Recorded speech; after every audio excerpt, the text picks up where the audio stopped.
Kondisi terkini kilang minyak milik PT Pertamina RU 6 di Balongan, Indramayu, Jawa Barat pukul 5.50 pagi.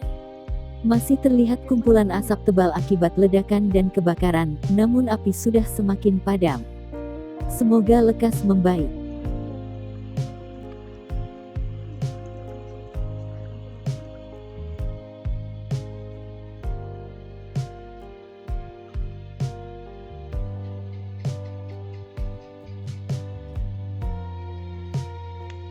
Kilang minyak milik PT Pertamina RU 6 di Balongan, Indramayu, Jawa Barat terbakar pada Senin tanggal 29 Maret tahun 2021.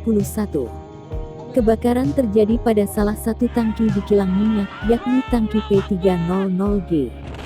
Meski demikian, penyebab pasti kebakaran masih harus dipastikan melalui penyelidikan lebih lanjut. Kebakaran terjadi saat hujan besar dan petir, salah satu tangki P300G terbakar.